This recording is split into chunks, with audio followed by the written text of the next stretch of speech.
नमस्कार बच्चों, एक बार फिर से स्वागत है आपके अपने हिंदी गुरु यूट्यूब चैनल पर।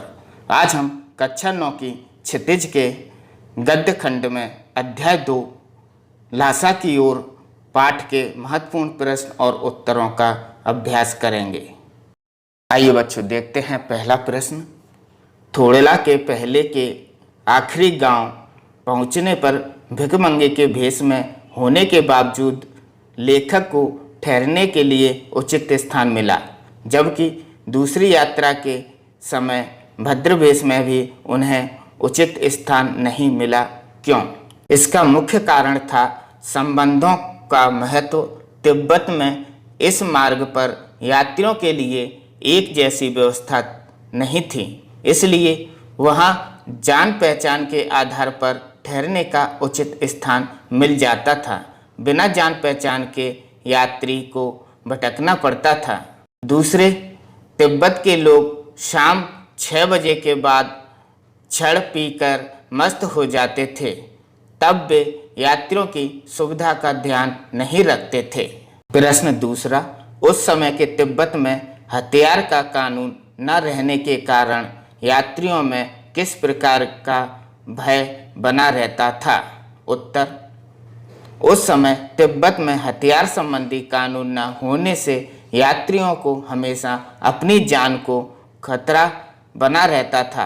लोग हथियारों को लाठी डंडे की तरह चलाते थे। डाकू अपनी रक्षा के लिए यात्रियों या लोगों को पहले मार देते थे, तब देखते थे कि उसके पास कुछ है भी या नहीं। इस तरह हमेशा जान जोखिम में रहती थी।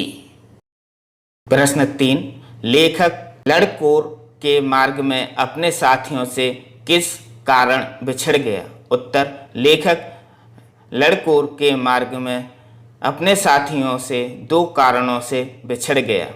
नंबर 1, उसका घोड़ा बहुत सुस्त था, यानी उसका घोड़ा बहुत धीरे धीरे चलता था।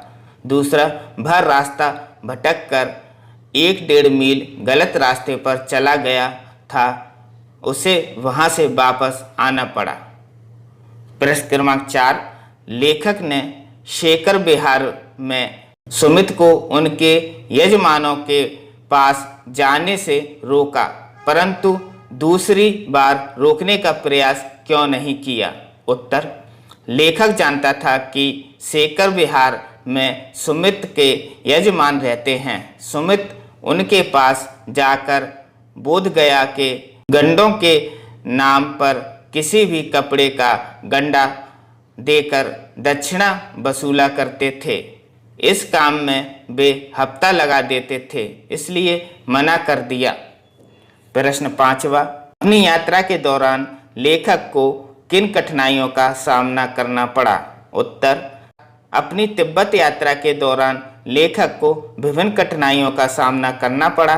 एक बार वह भूलवश रास्ता भटक गया, दूसरी बार उसे बहुत तेज धूप के कारण परेशान होना पड़ा।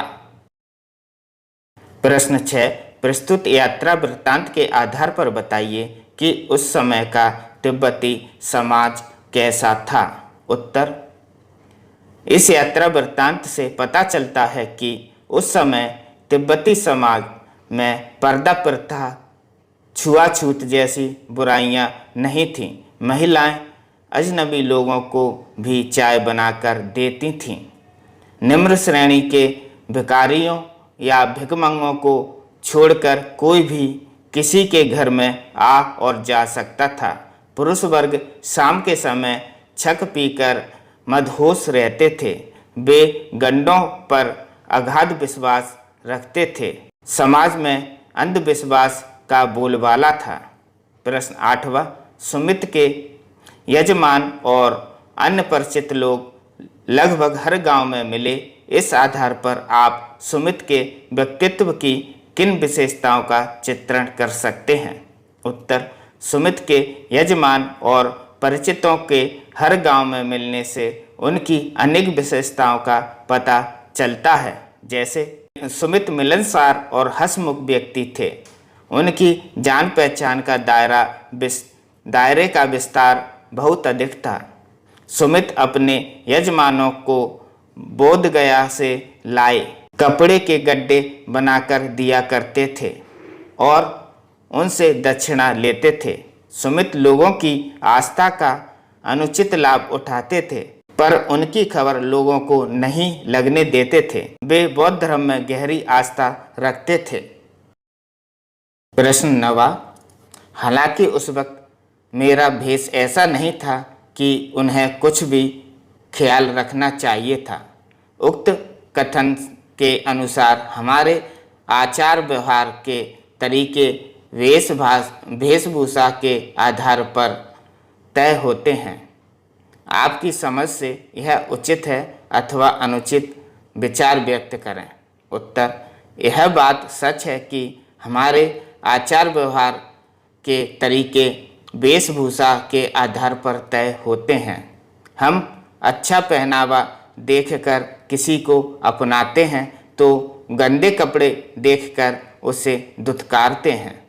लेखक भिखमंगों के भेष में यात्रा कर रहा था, इसलिए उसे यह अपेक्षा नहीं थी कि वे शेखर बिहार के भिक्षु उसे सम्मानपूर्व अपनाएंगे। मेरे विचार से वेशभूषा देखकर व्यवहार करना पूरी तरह ठीक नहीं है। लेखक संत महात्मा और भिक्षु साधारण वस्त्र पहनते हैं, किंतु वे उच्च चरित्र के इंसान होते हैं, पूज्य होते हैं। परंतु यह बात भी सत्य है कि वेशभूषा से मनुष्य की पहचान होती है। हम पर पहला प्रभाव वेशभूषा के कारण ही पड़ा है। उसी के आधार पर हम भले बुरे की पहचान कर सकते हैं। बच्चों, लासा की ओर पाठ का यह पहला भाग था, जिसमें मैंने 9 प्रश्नों के उत्तरों को बताया है। 9 के बाद के प्रश्नों के उत्तरों के लिए इसका अगला भाग जरूर देखें।